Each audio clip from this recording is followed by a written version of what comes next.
welcome to Penn Sunday School, starring Penn Gillette. My name is Michael Godot. Penn, Matt, and I are off today, but somehow the show is still broadcasting from Show Creator Studios South in Las Vegas.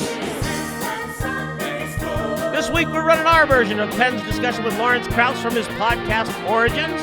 They're talking a wide range of topics from Kreskin to learning languages. Here he is preaching love, Mr. Lawrence Krauss. I've always wanted to have on this program an omnivorous intellect. and the definition of the word intellectual, people may not realize, but in my opinion, you are an intellectual. We'll try and display that. I believe the best definition of intellectual I've ever heard is someone who's willing to change their mind with information. Isn't that a nice definition? It is a great... And it's important that to not just be change their mind. With information. With information. Which means you don't need the emotion. Yeah. You can do it with information. And that's a separate skill. Yes. Being able to change your mind is a different skill than changing your mind with information. Absolutely. Absolutely. And you have changed your mind, I think, a few times. I do, pretty often. And you like information, but we'll get there. I do. But first, I want to start to go back in time. Why magic? I think I never chose magic. It chose you? No, I had many children have a romance with magic. Yeah, sure. I had quite the opposite. I disliked it. I cared and still care desperately and maybe even in a silly way about the truth. I care about it very much. And the idea that there was a profession where people gave false information drove me crazy. And so when, you may not know this because no one in the world does, but the act that was on after the Beatles was a magician. Oh, no, I don't remember. I watched it. I was alive then, but okay. Yeah. And, it's always really funny because never, ever remembered. But on Ed Sullivan. And I would watch television to see the rock and roll bands. Yeah. And ignored the magicians. And I was a juggler. Mm-hmm. And jugglers, although they're the same strata, the bottom of show business, they entirely different philosophical thing. You want all your skill to show in juggling. You want your skill to be hidden in magic. And there was an event that I believe, and you know that I'm obsessed with this. I've told this story so many times that we know that it's not true in the details. Yeah, sure, yeah. But emotionally, it's maybe one of my origin stories. There's a guy named Kreskin, still around. I know him, Canadian, as a matter of fact. Mind reader, supposedly. And he came out with a show that he would do. He didn't do it on Carson because Carson hated him. But there was some show he did where he came out and demonstrated mind reading ability and talked about the science of this. At that time, the best I can figure from when the game was released and so on and going back and doing a little bit of forensics, I was probably 13. Okay. He came out with that. I was very into science, crazy into science. I read science all the time. I love science, and that was going to be my life. And I watched him do this scientific experiment as he presented it on TV. And he had this ESP kit that he sold, which was a little pendulum with the idiomatic movements and the ESP cards. And my parents, my dad was a jail guard. I have a wonderful relationship with my parents. They were not wealthy. Sure. But this was science. So I could buy this ESP kit. So I bought the ESP kit. My sister, much older than me, she was 23 when I was born. Wow. So I was raised essentially as an only child with my sister living in town. So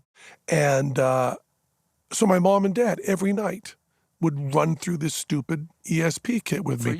I kept all the records and kept everything carefully and did all the graphs and all the science. And then as luck would have it, I was very into juggling. The juggling section of the library, if you remember your Dewey Decimal System, is it's ingrained. very, very close to religion, by the way. All in the 900s. And juggling is near the magic, right? So I remember that. I saw a book by Dunninger. And just kind of thumbing through it, and the tricks started to look similar to what Kreskin had done Oh, I see. as ESP. And I finally looked through and found the trick.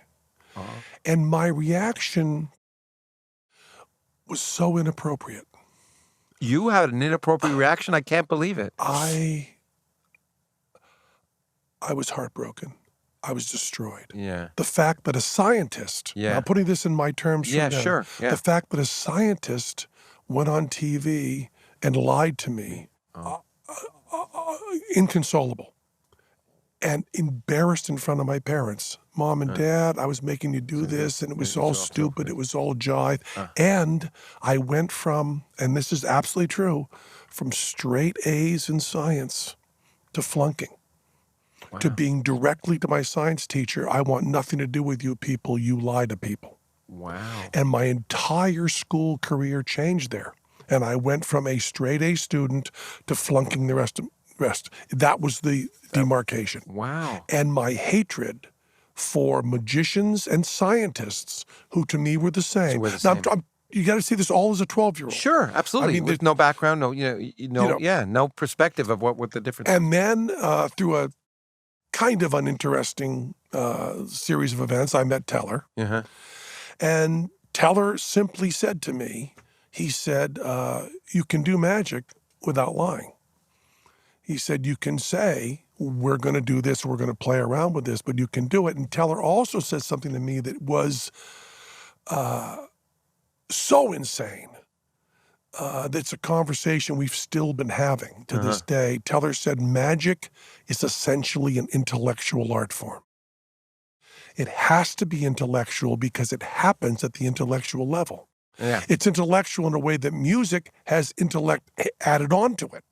Dance has intellect added onto it. Even writing has intellect added onto it. But magic is actually happening in the intellect. Yeah. It is experimenting. If you wanted to be pretentious, and boy, I do. Yeah, I know you would say that magic is playful epistemological study, right? You're deciding, how do we ascertain what's true? I want to continue. This is fascinating, but would you say it's kind of like humor then, which is another thing? I mean, humor also happens completely in intellect. Yes, it is like that, except humor's subject is not the very thing it's talking about. Magic is pretty straightforward. Yeah. Its subject is actually what you're doing. Yeah. Okay. There's no turns on it. There's no twists on it. And Teller and I, Jerry Seinfeld, 30 years ago, gave me permission to use this line as my own. Okay. He said, you quote it all the time. You don't have to say Jerry Seinfeld. But you're doing Just it because take you're it. an honest man. But every time I do it, Jerry Seinfeld said, all magic is, here's a quarter, now it's gone, you're a jerk, now it's back, you're an asshole, show's over. What that means to me is that magic always insults the audience on several different levels. On the one level, here's a quarter, now it's gone, you're a jerk. On the other level of, I just got back from my studies in China, and here's what I discovered. It also insults them in, torturing women in front of Mylar. Tacky, tasteless. There's all this this level because just changing at this point. We're right at the cusp of this changing. But up until now, essentially a masculine art form that is built on some of the bad parts of adolescent boys. Not that there are any good parts of adolescent boys, but the worst parts really builds upon them because it's this kind of us and them, and I know this and you don't, and I can fool you. And Teller and I became fascinated with, could we do a magic show with really good tricks? I mean, that's important. With really good tricks that didn't insult the audience. That I could just come out and say, we're going to do this. And also follow a rule that is the most stringent rule we put on ourselves that we have not always followed. We fail. We fall short of this. Although the show we have now, damn close. Okay. I want to follow the sawing a person in half rule, which is by the way, this the stuff that I'm telling you is not at all magic culture. This is strictly Penn and Teller culture. That's what I want to hear about. When you ostensibly saw a human being in half on stage in a magic show. Mm-hmm. Nobody, and to be careful, I mean nobody, maybe someone very young or extremely mentally ill, but we can just say nobody, leaves the theater believing they witnessed a murder. Yeah. No one leaves the theater that way. That's my rule for every trick in the show. No one should leave the theater believing something that I know not to be true. That's a very important rule. Really hard. Yeah. Because I want to tell you that I'm doing certain mind reading things by reading your body language, but I'm not. Yeah. And I want to tell you this thing is a memory thing, but it's not. And I want to tell you that person, but it's not. Now, I can lie to you during a trick, as long as the end of it. But it's on the end of it, And I can also don't have to tell you how it's done. Yeah. You just can't leave the theater believing something that I know not to be true that I told you was. This relates, by the way, I want to get very hard. It is very hard. Wicked hard. This relates to a quote that I think that I read in something you wrote. But first I should say, interesting, when you talk about the worst in adolescent boys, because you and Teller, in many ways, are the least macho. I'm the least overtly macho people I know, in the sense of you're not adolescent. You may have the mind of an adolescent boy, in a jar. Yeah, in a jar. But in terms of macho-ness, well, that's another one of the rules, which we say crudely. Women with big tits know it. Yeah.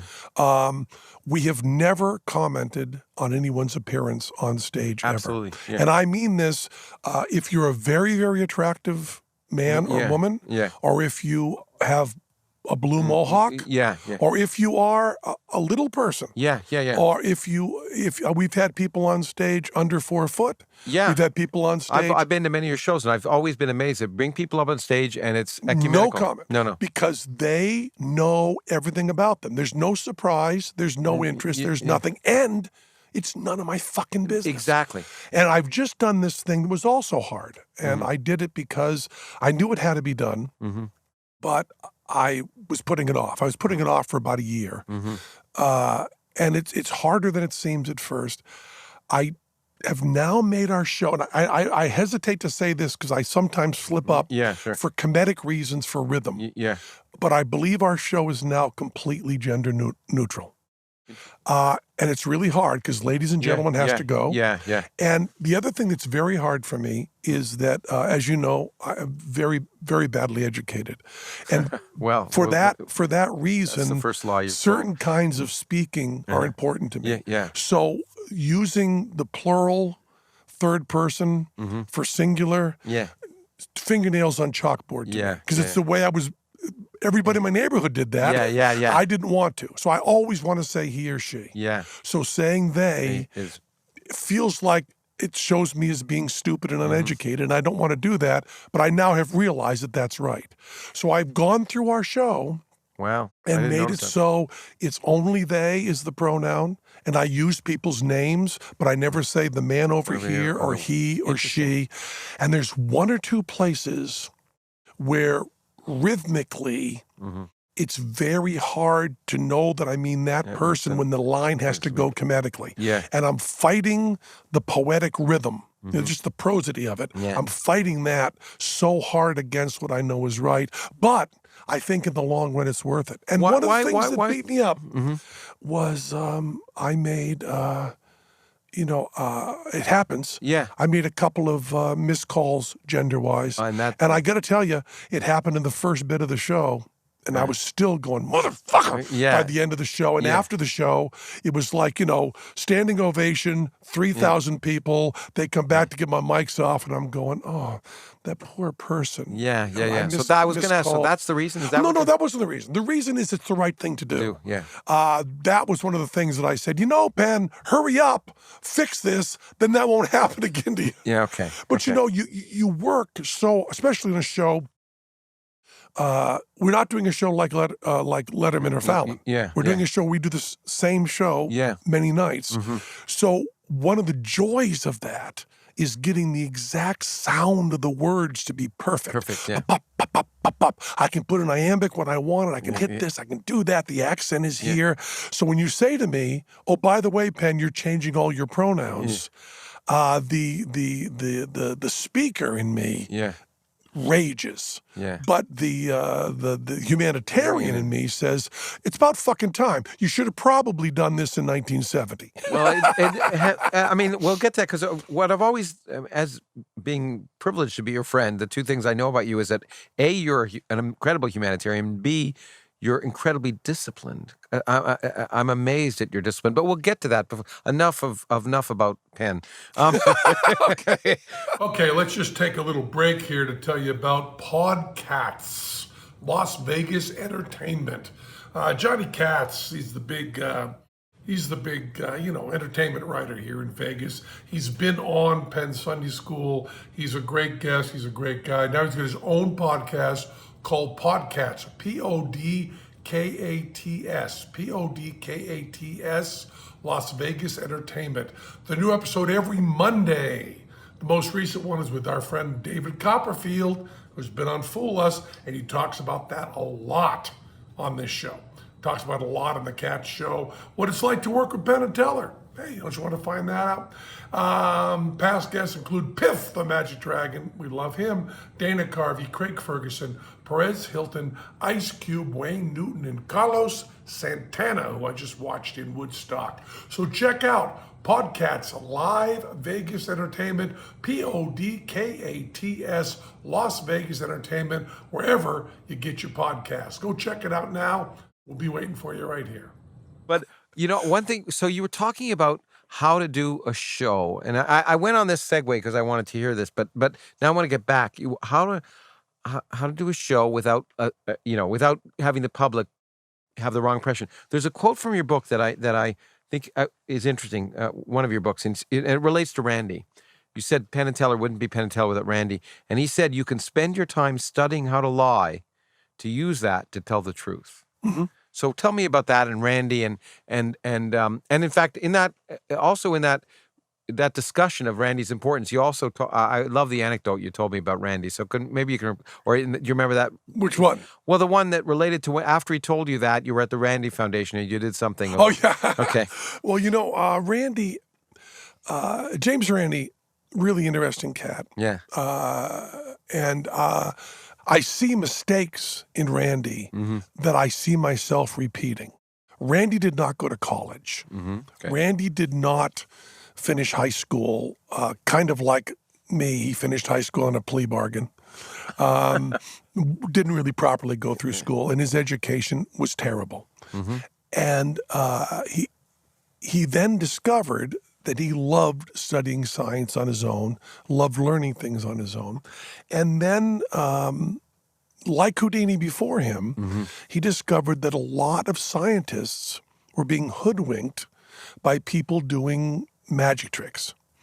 And because of his lack of education, there was a huge amount of prejudice saying we don't need some piece of carny trash to come in here and tell us what this guy's doing. We're working on the way the mind interacts with metal. And he's going, you need some guy who knows how to do a switch, man. I remember how much he affected me. He was the first person who told me this, and then about science. The big problem of science, and I've seen it internally, is it makes the presumption that people are telling the truth. Yes. And the minute you lie, the scientists have no defense. Well, that was it. Doing magic for Richard Feynman. Yeah. You know what I mean? And Richard Feynman was a worldly guy. He was not an ivory tower kind of guy. Just brilliant. But you could tell that even doing a simple card trick for him, his mind did not want to go to the fact that what you were saying might not be true. And I remember Randy saying, this is a famous story for him, but I remember hearing him say, when he was trying to show the scientists who were claiming they were discovering mind readers that, hey, I'm going to send these guys in, and I'm just going to say, if anyone asks you, are you lying and tricking, say yes. Yeah. And no one ever bothered it because of scientists and science, and that's a sort of an Achilles heel of science is you assume researchers are telling the truth. When they lie, it takes a long time to recover that. A long time. Yeah, and we're now getting and to me, one of the most fascinating things about science is that the whole thing is a set of procedures to stop you from lying to yourself. Yeah, that's the science, because we know that we all do lie to ourselves, Yeah. and it's built in to overcome the scientists. Science overcomes scientists. Like So you're trying to say. when you're obsessed with that, and then you actually have a real bad actor, Yeah. you know what I mean? We're all working together. We're all holding hands, kumbaya. Yeah. We're all going to find a way to get rid of all our biases. And one of the guys holding hands is palming off a card. Yeah. You guys are screwed. You were screwed. Exactly. And then, I haven't seen this, because we're following in Randy's footsteps, but some very cruel things said to Randy. We don't want some high school dropout coming in here and telling us to do this stuff. And he was saying, I'm not going to tell you about anything except what the guy's doing under the table. Yeah. You know what I mean? He's just doing this. And it really is funny because the scientists were being fooled with stuff that was so rudimentary. Yeah, So deeply rudimentary. And one of the things, and some of the stuff, so heartbreaking. This woman science writer was interviewing a spoon-bender guy. I don't know who it was. Wasn't Uri Geller or something? I'm not sure. Yeah. Probably, but I don't know who it was exactly. It was a spoon-bending guy. And he had done this miracle for her. And Randy was saying, was he ever out of your sight? Was he ever this? And talking through the way I could talk you through if you saw a magic trick. Did you ever? And finally, like 5 times through the list, she said, well, there was that time when the coffee was spilled. And he said, what? And she said, oh, it was awful. He spilled scalding coffee down my front, and it burned my chest. And I was also embarrassed, and I turned and had to get cold water on it and change my shirt. Oh. And Randy said, and that was while he was holding the spoon. And she said, yes, but nobody would pour scalding coffee on my chest. And Randy went, you met the guy who would. No, it's, I can understand But that. you see, that wasn't even, for a scientist, that didn't happen. Yeah, they wouldn't even presume it. Yeah, and well, it's I'm also handing you this spoon, and now, this over there. Okay, back to the spoon. Yeah. And I guess that's the cause of some of the reaction. When you say the most rudimentary things, can you imagine how these educated scientists must feel after the fact, knowing the most trivial ruse was worked on them? But also there's this horribly offensive things that people do in magic. They're not even aware of it. And they'll say, I've heard different versions of this. I'm a really smart guy, and yet you fooled me. Yeah. And you go, well, what do? You program a machine code? Yeah. While you were working on that, I was working on this. Yeah, exactly. And you're a surgeon. Yeah. And I worked on stuff too. That doesn't mean I can go in and do an surgery. appendectomy. Yeah. I can't. We do different things. That's one of the reasons the world works so well. And then, of course, the other side is just as bad, which is, I know nothing about it. Anybody can fool me. You were really good. Yeah, that makes you feel great. and the answer is very, very simple. You could just say, wow, that was good. Yeah. And you're done. Then you're done. Exactly. You don't have to put a fuck you before or after. Yeah. But I like that phrase because you say it basically made you who you are, Randy's phrase, that you can study how to lie, to learn how to tell the truth. And did that really impact on both of you? Did it really, do you remember? Teller gives me a great deal of credit because he says he had that, I'm a liar who tells the truth idea of magic. But he said that I'm the one who is steadfastly obsessed with it. I mean, there have been meetings we've had where Teller's gone, oh, it'd be a really good trick. Can't we just, it would really fuck them good. It would just, and I kind of go, let me get a wording. And the other thing you can't do, and this is why my wording was so convoluted on the Sawing Woman in Half. Because I will not say I have to ultimately tell the truth. Because there's this thing that mentalists, mind readers, whatever you want to call them, do, where they do weasel words and then believe they've told the truth. Oh, I see. I used my 5 senses to create an illusion of a 6th. Okay. Or they'll say, this is my favorite one. Everything I do, you could do with practice. which says I have mind-reading act. Yeah. And they'll tell you afterwards. They'll be very self-righteous and say, oh, I told them it was all a trick. And I go, no, you didn't. No. You can't just tell them it's a trick. You have to tell them so they understand it. Yeah. And I that's a really important distinction. So it means I'm saying they don't leave the theater believing something I know not to be true. Not that I told them the truth. Yeah. Those are very different things. Yeah, those are very... I'm taking full responsibility for your understanding, which is, hubris, certainly. Yeah. But it's a very lofty goal. Okay, so he influenced you, but nevertheless, he told you this, and then you tried to lie to him. And you talk about the busts? Yeah. Why don't you tell the story? It's such a good story. Well, Randy was very proud of having this bust of Houdini. And it was from a museum in Niagara Falls. Oh, okay. And it had burned down. Oh, okay. And Randy had the only copy of this bust of Houdini that was very, very famous. He was very, very proud of it. And this is a fairly recent story. This is just like maybe 20 years ago. But not ancient history. And we were visiting the educational foundation, and he had this bust here, and it was all in a case, and very, very proud of it.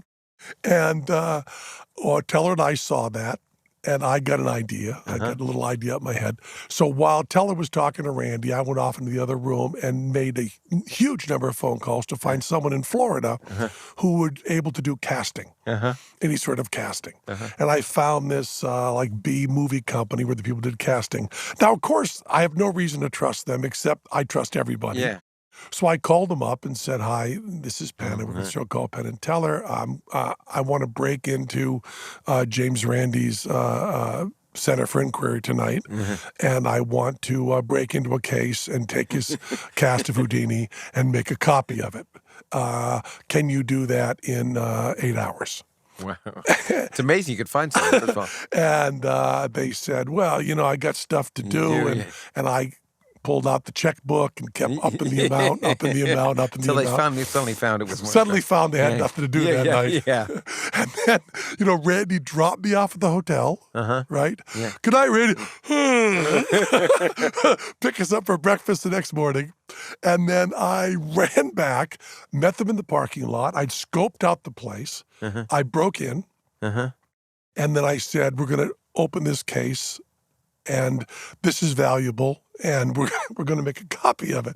So they have all the plaster of Paris, and there I am with them for, 6 hours. Oh, my God. But I wanted to make sure I didn't want to lose the bust of Houdini. Sure. So we then had a negative of course, of it, and put it back in there and cleaned it off. And of course, there was plaster of Paris on everything, everywhere. Newspapers, and we're mopping up and everything else. And I send them off, and then I run back to the hotel, right? And I get up, and Randy comes and picks me up. We go out to breakfast. Nothing is said. We go in, and then 4 months later, 5 months later, Randy comes to visit us in Vegas. And he comes over to my house, and there are 30 bust Houdini all over my house, in gold, in bronze, in plaster. And he goes over to Teller's, and they're all over the place. And then he goes backstage, and they're all over the place. And nothing is said. Nothing is said. I never say, hey, do you like this bust? I never say anything. And Randy, at about bust number 70, Randy just goes, fuck you. Oh, does he say that? It's kind of quietly. I don't know why I don't know why. No. Because you can get these things. With absolute love. I thought you could get those things in any airport. I just, I had a few myself.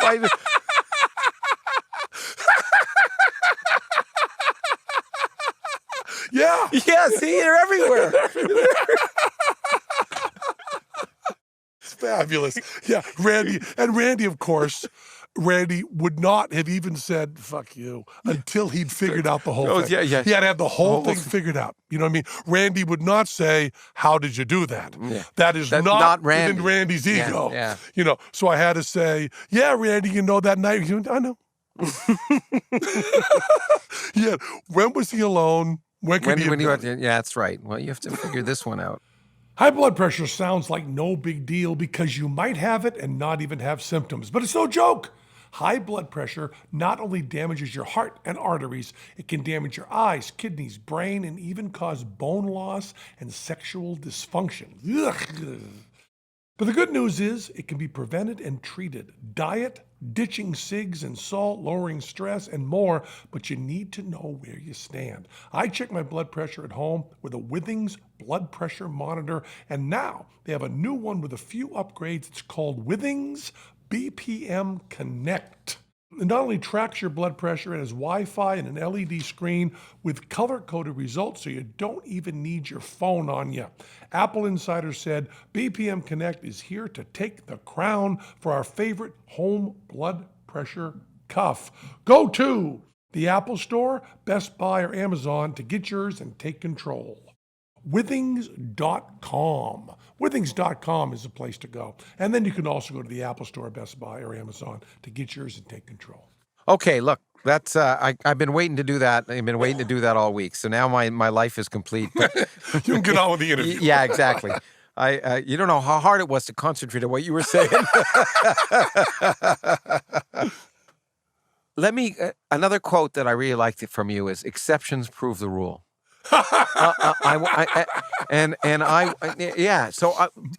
Talk about that. I was actually, I hate to say this, I found that remarkably profound. I mean, your discussion, it really impacted on me. The fact that everybody used that wrong. Yeah, it never had occurred to me, and I mean, you said a lot of things to me actually in the time I've known you, frankly and honestly, that have caused me to say, I never thought of things that way. Well, that's, it's just a grammar thing. Yeah. But the exception proves the rule has always driven me crazy. Yeah. Because the way it's used colloquially, it is nonsense. Yeah.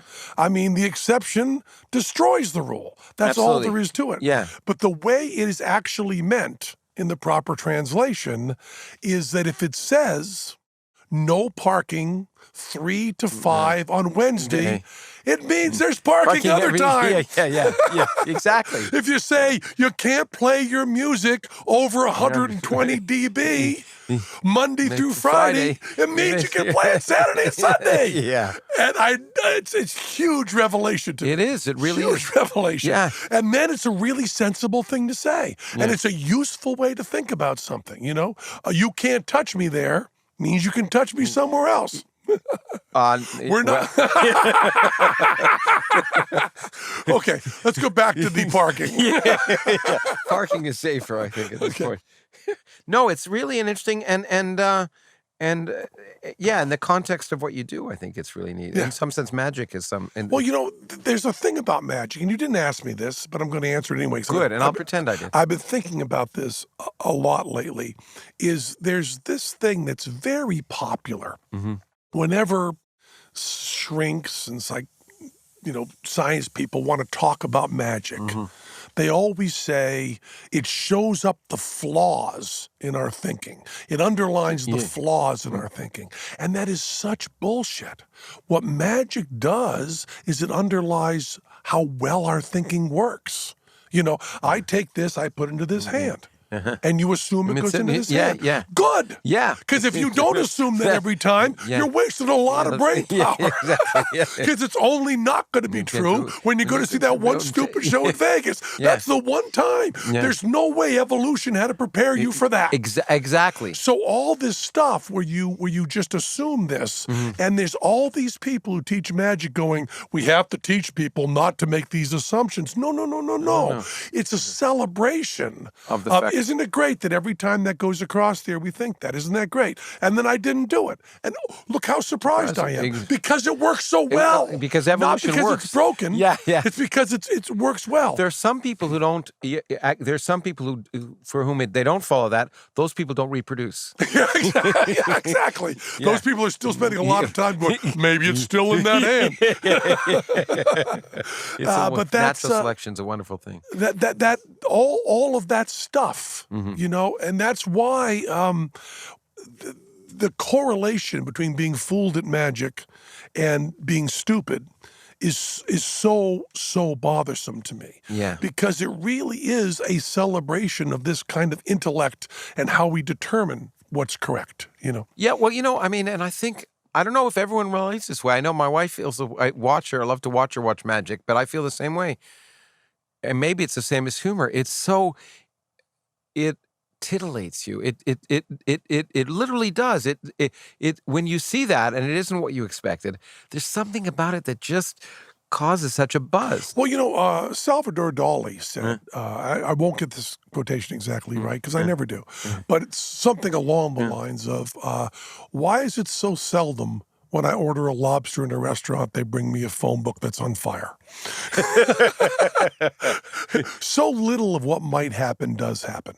Yeah, that'd make a good trick sometimes. Exactly. Believe me, we've talked about it. We just went to the Dali Museum, and I said to Teller, if I wear a top hat and you wear a big mustache and we're Dali and Magritte and we do a little surreal scene, it'll be wonderful. Yeah. Now all we need is a trick. That's the basis. But walking out with a top hat, I don't mean top, I mean derby. The derby, of course, the Magritte derby. I love that.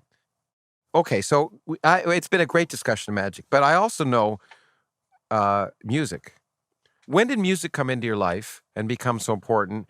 And was there ever a time when you thought of doing one versus the other? I mean, you talk about juggling, but yes, I'm realizing more and more that the way I used to see music was mostly joining clubs.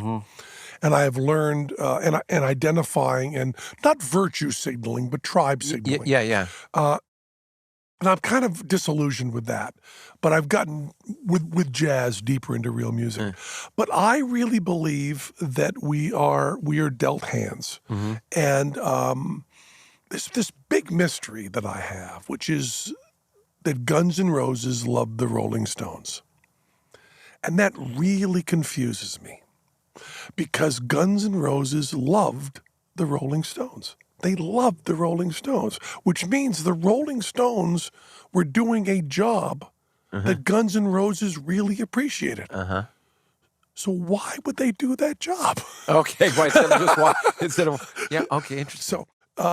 So my thought was I loved Bob Dylan. Still do. Yeah, of course. Loved the Velvet Underground. I love Frank Zappa. Okay. I listened to their music incessantly. I wanted to do that, and I kept going, man, the Velvet Underground, they do the Velvet Underground a lot better than I'm going to be able to. Boy, Bob Dylan, I'd love to play guitar. He does it better than Bob me. Dylan pretty well. Really well. And is there an angle? Is there an angle of something I can say to the world that is different than this? And then I would look at other people in music, and I'd say, they got perfect pitch, or there may be no such thing. Very good tonal memory. Yeah. I don't want to argue about the science of perfect pitch, sure. but very good tonal memory. They sing harmony naturally. They've picked it up in their life. They just sing harmony naturally, like the Beatles would. They could just do that. Thing. They have a certain kind of dexterity. They have an affinity for that. They have really, really big ears. They really have the sense of that. I know I can do a lot of stuff well. I seem to be able to write a good turn of phrase. I seem to be able to hold people's attention on stage when I sing in a band or play in a band. I seem to be able to do all that. But if I go into this, I have to say to myself, and deep down inside I'm a capitalist, kind of overtly I'm a capitalist. Yeah, sure. I am deciding to compete with Bob Dylan. Yeah, okay. If I go into magic, I'm competing with Doug Henning. I can win. And Teller has this theory, which I think he's very generous in applying to me, that the only people that push an art form are the people who don't belong there and don't want to be there. Bach came in at the end of fugues. Everybody was sick of fugues. Bach came in then. Wrong place, wrong time. What you don't want to be is right in the pocket. Okay. Axl Rose is right in the pocket, which means he did great stuff, didn't push the form one bit. And I also am very, forgive me for being perhaps too honest, but That'd be I great. really wanted to feel like maybe I had something to say. I've never wanted a job in show business. I've wanted to do something interesting in show business. And there's a huge difference. Yeah, absolutely. There are people that I know that say, I wanted to do a show in Vegas, which to me is nonsense. Yeah. How can you want to do a show? What show? Yeah, exactly. What show? I want to do a show. You know what I mean? It's like saying, I want to make something. Yeah. What do you want to make? Tell me that. So there's this nightmare that I have that I don't ever want to be, and sometimes I worry that I am. And that is when you picture, let's go with Guns N' Roses. Yeah, okay. A Guns N' Roses concert. You've got 30,000 people there. And a guy fights his way up to the front, which is difficult. Yeah. Fights his way to the front. Now he's got about a 5-foot gap full of bouncers. Okay. Security people that he's got to get across to get to the stage. Okay? And that's hard. Yeah. But he does that. Okay. He does that. Okay, so he's already accomplished something. 45 minutes of work, lots of jeopardy. He then gets onto the stage, and Axl Rose is away from the mic, and our hero, grabs the microphone. Now, he knows what's going to happen. Okay, he knows that 3 bouncers are going to grab him. Yeah. They're going to bring him off stage. As soon as they're out of public view, they're going to be very rough with him. He knows he's going to be thrown out the exit. He knows it's cold out there, and he's not wearing a shirt. He knows his friends won't come out till the concert's over, that he can't get back in, and that he's got to wait there in the cold for his ride home, probably 2 hours. Okay. He knows all of that, right? He grabs the mic, and he now has, for 6 seconds, he has the full attention of 30,000 people, including Axl Rose. Yeah. And he goes, woohoo! That's what I don't want to do. Yeah. That is a great way of thinking about it. And I see so many people in show business that you say, you mean you fought through this, you went through the agents, you went through the auditions, you went through all of that. Now you've got a public forum and you're going, woohoo! Yeah, no, it's funny. In academia, I often try and compare because my life is very different than yours in many ways. But I've always thought the same thing. When I look at the people who become academic administrators, and I've been part of this in search committees and all of that, and I've been part of it. I was as chair of a department and all the rest. And it's really weird because the last people you want to hire are the people that want that job.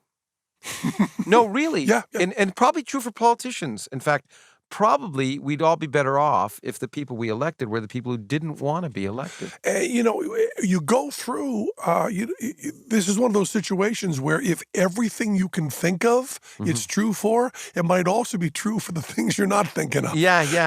It's just that it's someone that fits right in the pocket. I mean, it's the perfect example is Guns N' Roses. Yeah. Because, what you want is the Sex Pistols. Yeah. Who, they don't like the Beatles. Yeah. They don't like this. They're going to do something else. And if I'd had an idea, if there'd been the feeling of rap coming along, if those first Rapper's Delight records had come out then, where pitch became a little less important, rhythm becomes a little more important, words become more important. Then maybe that would have shifted it. Had I not met Teller, that would certainly have shifted. That would certainly have pushed me into comedy. But Johnny Thompson, he was our mentor, recently died just 3 weeks ago. Johnny Thompson said that I was able to get the ideas in magic that he and Teller didn't think of because I hadn't been studying since I was 5. Oh, I see. He said that time when you were 5 to you were 18 that you weren't doing what all the rest of us were doing is actually a big help to us because it's able to pull you, what you need is a specific theory of mind to do magic. Yeah. Right? You need a specific theory of mind.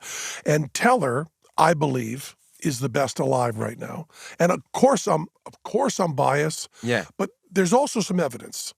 Teller is the best at being able to guess what an audience, of course, an audience doesn't exist. Yeah. Audience is just a group of people. Yeah. But what an audience abstracted is going to notice on a stage. It is the only skill you need in magic, right? But Teller can say things that to me are supernatural. He can say things like, yeah, at that point you can put your left hand in your pocket and pull that out and no one's going to see. Wow. I'll go, why? He'll go, the whole attention's flowing, it's fine, it'll be natural. Just reach in, pull it out, we got it. I'll go, okay. And you just do And that. it works. No one's paying attention. And Teller has developed that intuition, and I'm using that word, of course, with no supernatural feeling at all, real intuition. Yeah. He's developed that intuition for just what is going to fool people, what they're going to be thinking about. I love the way, by the way, not a lot of people use those two words together, develop intuition. A lot of people That's think all there is. It's magic. It's literally magic. People have intuition. Well, but in science, you develop an intuition for what works and what doesn't work. It doesn't. Reading about the fractals and the Mandelbrot. Mandelbrot set. Mandelbrot sets. I was reading about people just staring at them. Thousands of them over and over again until they could go, yep, that's one. Yeah. No, I mean, that's developing intuition. Yeah. And in fact, people often wonder why we put physics students through what we put them through in order to become physicists, because they don't. Who the heck cares what a block sliding down in a plane? I mean, no one gives a damn about that. But what the point of that kind of apprenticeship, if you want to call it that, is to develop an intuition of what kind of techniques work, so that when you get to the point where we don't know the answer, then then they'll have developed intuition, because it doesn't come. I mean, of course, there's some people who naturally adapt to that better, and somehow their skills do that. But just the simple sense of when if we're all sitting around pitching magic tricks, right? And we're gonna do a magic show with you. We're pitching stuff. You're gonna come up with stuff that can't be done, and we're gonna come up with stuff that we don't know how to do. And that difference is huge. Yeah. And I'll say to Teller all the time, can we get that over there? And Teller will go, yeah. And then someone else in the room says, how are we going to do it? We have no idea. We'll get to that. But we know we can do that. Okay. And then something else, we just, nope, can't do that. Can't do that at all. And it's just, we couldn't even tell you all the reasons it is. It's just really complicated. We can solve this problem. We can't solve this. And I believe that exact sentence, we can solve this problem, we can't solve this one, is all through physics and math and science. Yeah. And actually, I don't know, this is interesting. Oh, wow, this is fascinating. Because to me, I've often said that when I was talking to physics students, that physics is all about solving problems when you don't know what the problem is. And most often, and we do students a disservice, in fact, by filling them for years and years and years, giving them problems that are exactly solvable, that can be exactly solved, that they are fully trusting can be exactly solved, and going ahead and do it. And then we put them out in the real world, whether it's in business or in finance or in physics, where nothing is exactly solvable. Right. And so what you have to do, and I wonder if this has happened to you in your, I'm sure it has in your act, but I'd like to hear an example if it happened. So in physics, often you start working on this problem and you realize you can't solve it. What you do is you end up turning it into a problem you can't solve. So when you've developed tricks, have you say, this is what we really want to do, and in the end it ends up being over here? That's always true. That's always true. And as a matter of fact, I have a artistic superstition that I'm in conflict with Teller. Teller is very easy using words like we'll find where this bit wants to go. We'll feel where this bit wants to go. We'll get a sense of it. I get really bothered by that, because I believe that what you're doing in art is showing part of your heart to somebody. Yeah. So if you change the idea too much as you're going, you've lost that. Now, Teller would say, and would make an argument that I believe is correct, that because you're doing it, you're always expressing stuff that you feel. Yeah. And the finding it there, he's not saying there's a path laid down by someone else. Yeah. He's saying that we're just discovering through it. But I often do this useless exercise at the end of a trick going, yeah, that's what I started out with, kind of, sort of. Oh, to make... Yeah, that's where I got here, but it still has the soul of what I was doing. Okay. And it's just a cheat that I need to do, because I had this belief, because I'm from a small town and the first person I met in show business was me. I never knew anybody. Really? Never knew anybody in show. Not one person who had a job in the arts. Not at all. Interesting. Never. And so all this stuff came handed down to me, television and radio and records, as though it was from Olympus. And probably the two most profound things, one was the hating of Kreskin, Yeah. Now I understand it. I never really knew that why there was such visceral hatred. It's as I said, in one article I wrote about him, which you wanted to sue me for. In one article I wrote about him, I said, I have to keep talking about how he's wrong because I made a promise to a 12-year-old boy. Yeah. I'm going to keep that promise. I don't care anymore. But that boy still does. Yeah. And there might be another one out there who wants someone to say, it's full of shit. Don't watch him. Okay? Yeah. But the other thing that was so important to me was Beatle Bootlegs.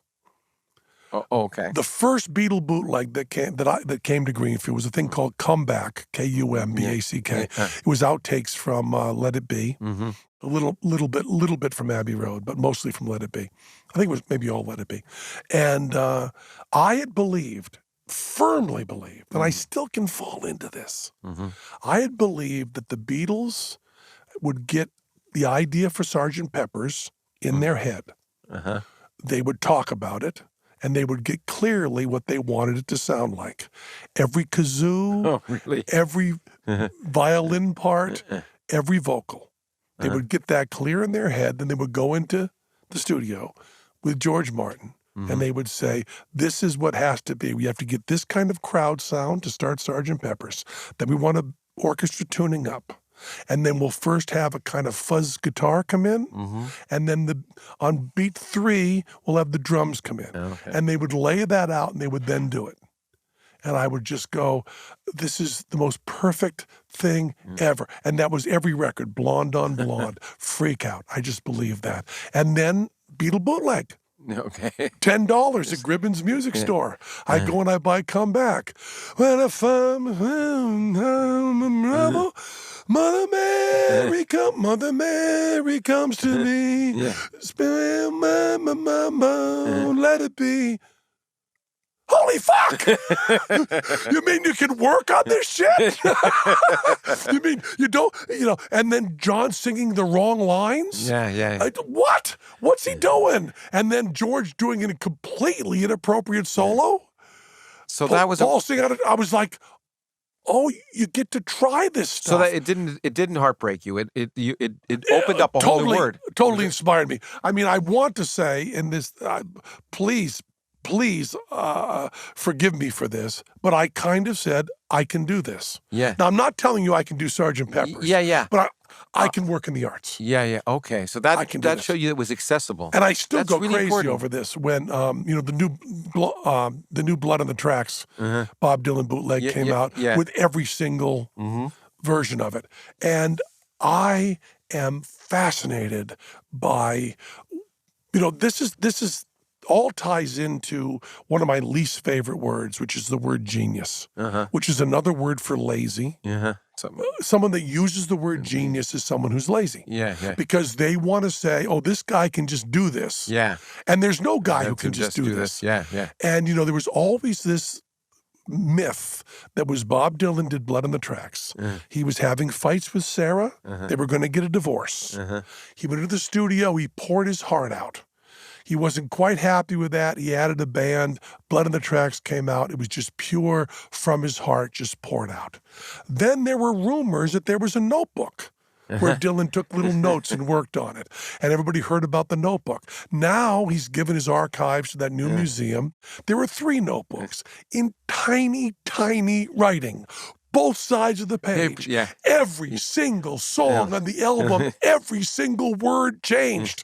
Crossed out, added in, crossed out. They finally interviewed Bob Dylan and said, well, so this was just about your marriage break. He goes, I was reading Chekhov. And I was interested in whether short stories could be told out of time.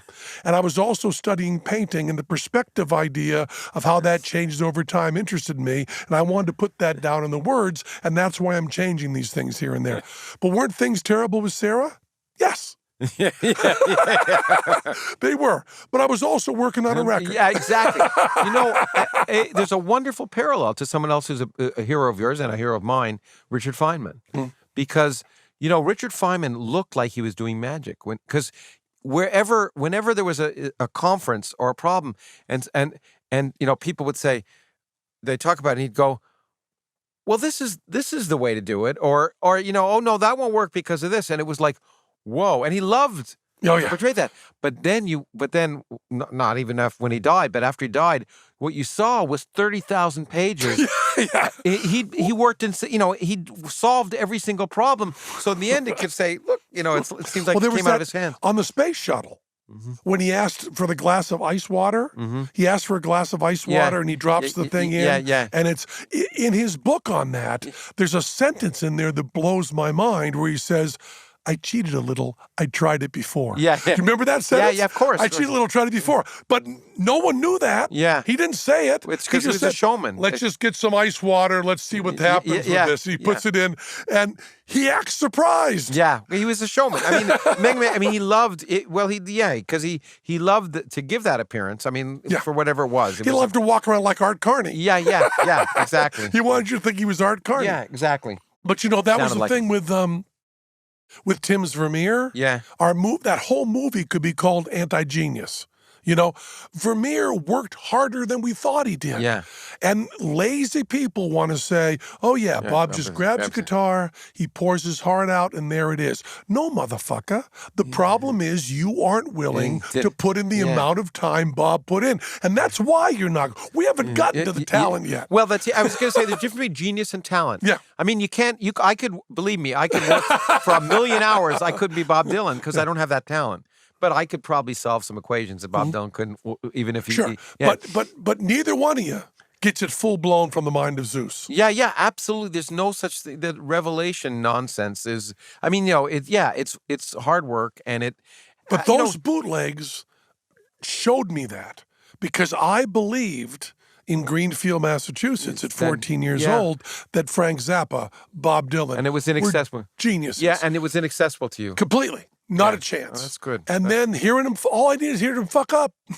But did that allow you did that allow you to be freer about music too, where you realized you couldn't? I've always been and still am very self-conscious about music, because who wrote that great essay about learning something that you're way below your appreciation. You have to start out that way, and that's the difficult time of learning. Is it like Sedaris or somebody? I forget, but myself. But you know the essay I'm talking about. Yeah. And that's really horrible. Yeah. There's that horrible time when you can see good and you can't do it. Yeah. You can't quite get there. And with music, I'm afraid I listen so much, and I keep developing in it so much that whatever I do, I did something. I started playing upright bass when I was 45 years old. There have been studies that have shown that you can't improve your intonation after the age of 45. I am a counterexample to that. I did improve my intonation. Yeah. And I don't know what it was. But when I was 45, my mom died. And I'm a real mama's boy. I'm very close to my dad too. But very close to both my parents. And the grief was overwhelming. Yeah. And for some reason, and to explain this psychologically is way beyond me. Me too. For some reason, I desperately wanted to start to learn something that I knew I couldn't be best at. Because everything else I started, I didn't know I wouldn't be best at. Yeah. Turns out I wasn't the best juggler. Turns out I wasn't the best juggler. But I didn't know that when I started. Yeah, there's that hope. I was 14 or 15. Yeah. But at 45, you learn to play upright bass. There is no way. Impossible. Winning the lottery 10 times in a row on the same day, you're not going to be the best bass player, and yet you're going to learn it anyway. And I got a really good teacher, and I practiced till my fingers bled all the time. And now I'm 64 years old. It's almost 20 years. And I am not good, but I am better than I ever thought I'd be. And Jonesy tells me you could be a gigging bass player if you ever wanted to, cut your income by 5 orders of magnitude. You could gig as a bass player. That's heartening, because when I was listening to your story about music, again, it resonated with me. I did degrees in 1 degree in mathematics and 1 degree in physics, and I was good in math and pretty good, pretty good, and good at physics. And the difference was, for me, I could do math, I could do any problems, I could really good grades, but in physics, I could always see where I was going down the road, and I couldn't in math. I didn't in math. I thought, okay, I'm doing this, but I don't know where to go next. And so I went. I always loved physics anyway, and it was fine to go into physics. And I was always amazed at mathematicians because who I knew who were much better mathematicians than me. And physics, the math of physics seems pretty easy. And I thought, well, for these guys, physics must be trivial, and they couldn't do it. But I've always wanted, and so I'm happy I became a theoretical physicist, which is mathematics and physics. But I've always had this hope that's, even when I was younger, I was saying, I just want to go back and I want to solve Fermat's last theorem. And now it's been solved. So, but but it's interesting to know that there's hope, although I'm 64 too, so maybe I'd have to violate. Yeah, it's really, one thing I have been, do you know another language? Yeah, I do speak French. Canadian. Yeah. Sorry. I think I told you about this. I haven't dug in. I have no talent in it at all. It gets harder. Oh, I know. I wanted to learn Portuguese because Fineman did. Yeah, no, and it's really hard. I know. And I got a book called What Language to Learn. Yeah. And it rates them all. And it turns out, and you have to be careful when you're saying this because I don't mean to insult anybody, but supposedly the best literature is in English. Interesting. And that's just true. Chinese doesn't have that good a literature. And there's all sorts of theories for that. One of the theories is that we have such sloppiness in English that there's many ways to say things. And Chinese is a little more precise. Precise, yeah. So it fucks up the literature.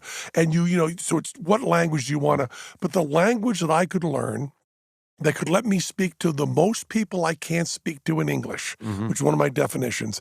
It comes down to Mandarin, Arabic, Cantonese, the really hard ones. Yeah, the really hard ones. And I've thought, well, man, if I could learn. First of all, I got a bug up my ass that I wanted to learn Kong.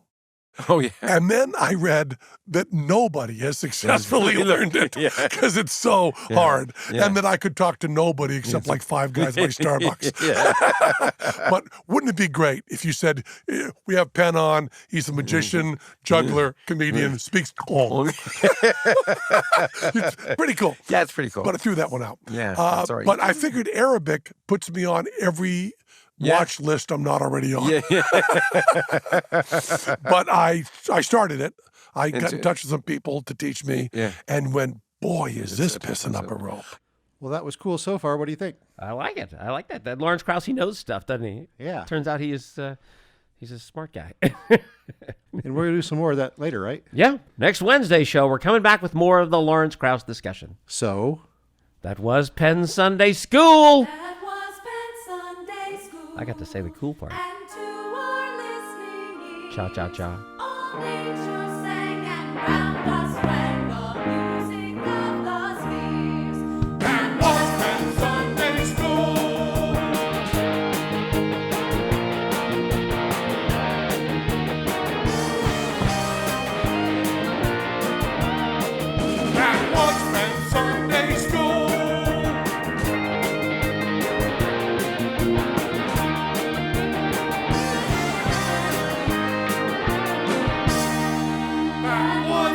Sunday.